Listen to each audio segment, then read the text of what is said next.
இது ஃபர்ஸ்ட் மலேசியாவின் செய்திகள் உங்களுக்காக.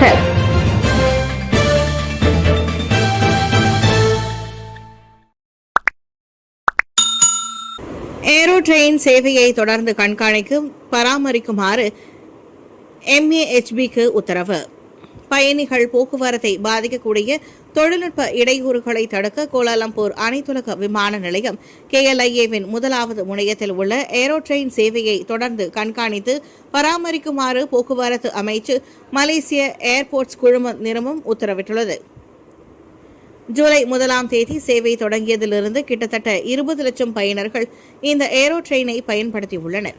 இது நாட்டின் முக்கிய நுழைவாயிலில் ஒரு முக்கிய இணைப்பாக அச்சேவையின் முக்கியத்துவத்தை பிரதிபலிக்கிறது என்று போக்குவரத்து அமைச்சர் ஆந்தோனி லோக் கூறினார்.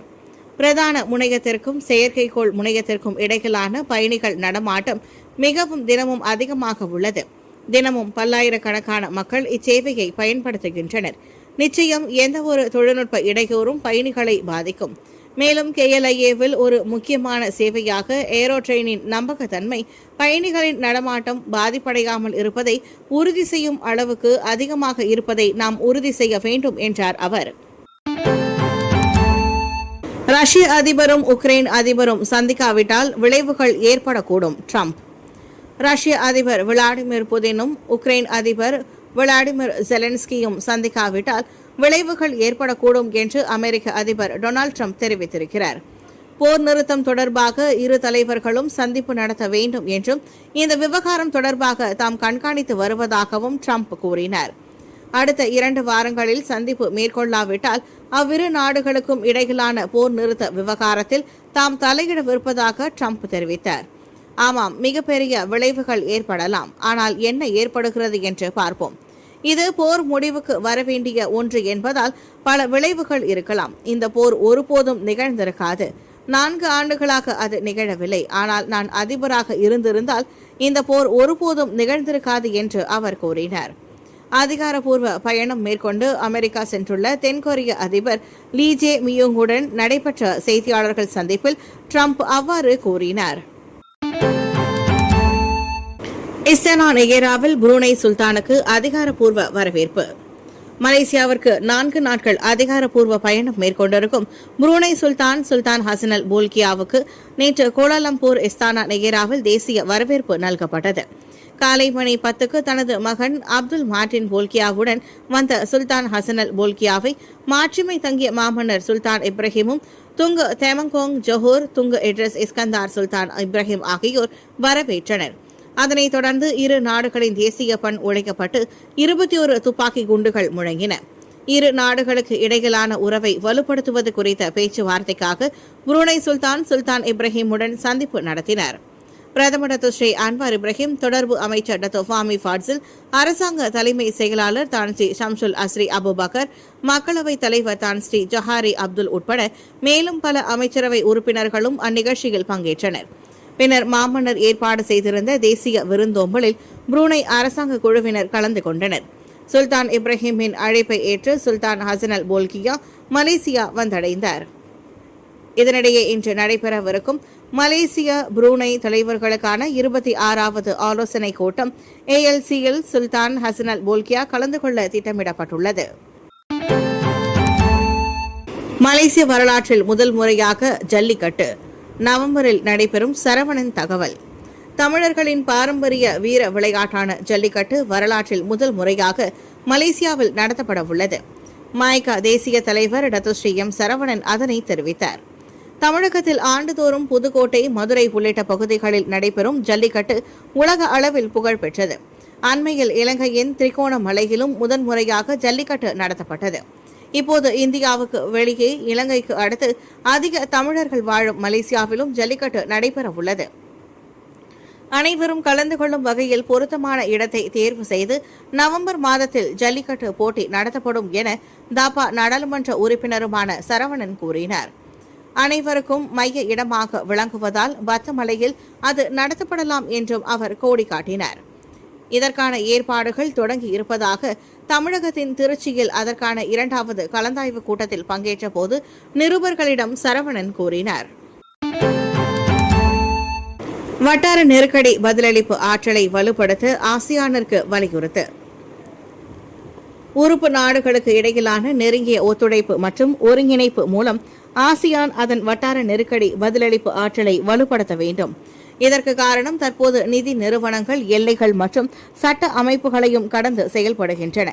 இது அபாயங்களை அதிகரிப்பதோடு கசிவுகள் வேகமாக பரவ காரணமாக இருப்பதாக இரண்டாவது நிதி அமைச்சர் doctor Seri Amir Hamzah Azizan தெரிவித்தார். ஆசியான் +3 மேக்ரோ எக்கனாமிக் ஆய்வு அலுவலகம் AMRO அண்மையில் வெளியிட்ட ஒரு ஆய்வறிக்கை எல்லை கடந்த நிதி இடைநிலையில் ஏற்பட்டுள்ள அதிகரிப்பை காட்டுகிறது.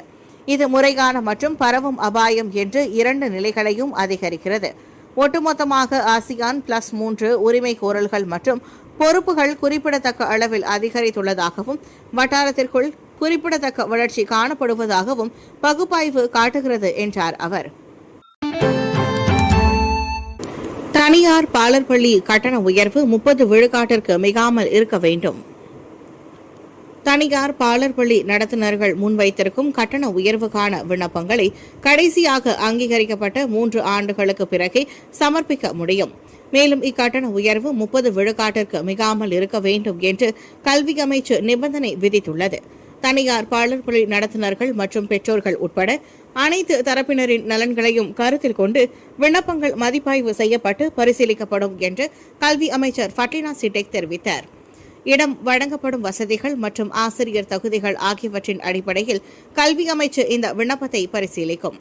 பதிவு செய்யப்பட்ட ஒவ்வொரு தனியார் பாலர் பள்ளிக்கும் அங்கீகரிக்கப்படும் கட்டண விகிதமும் பிற கட்டணங்களும் தேசிய பாலர் பள்ளி தரங்களுக்கு இணங்க செயல்பாடுகளின் தொடர்ச்சி அவசியம் என்று கல்வி அமைச்சு நம்புகிறது என்றார் அவர்.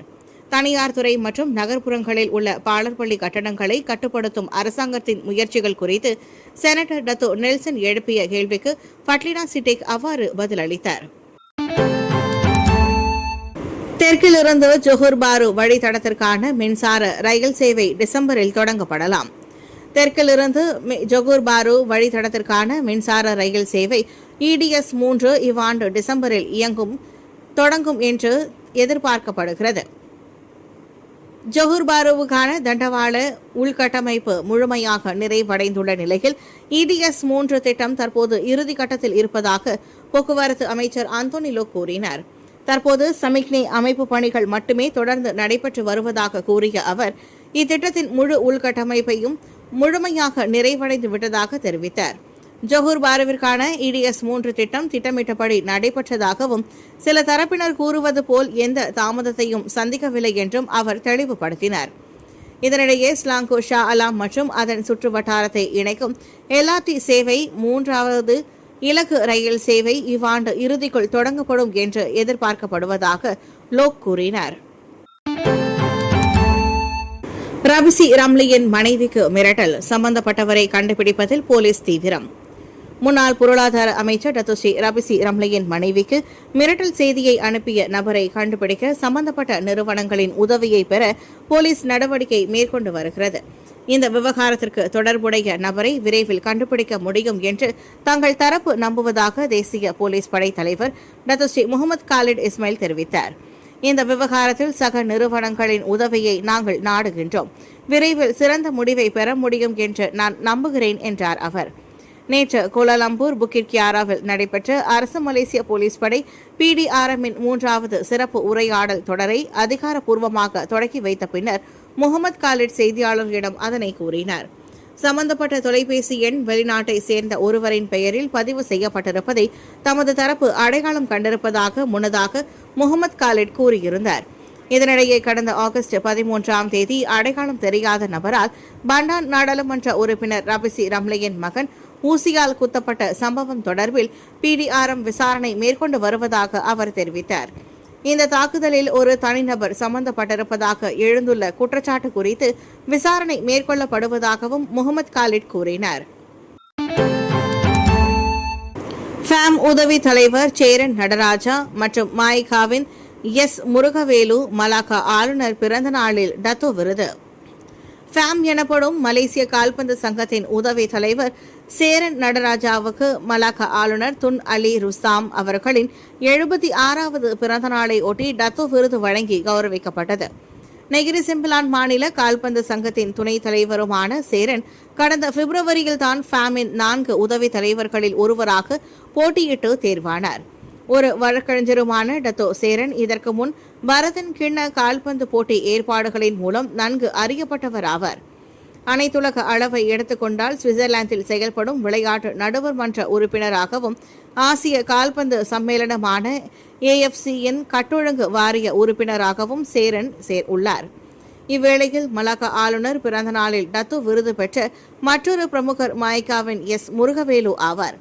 மாய்காவின் கட்டொழுங்கு செயற்குழுவின் தலைவராகவும் உள்ள வழக்கறிஞரான முருகவேலுவின் சமூக பணி அங்கீகரிக்கும் வகையில் டத்தோ பட்டம் வழங்கி அவர் கௌரவிக்கப்பட்டார்.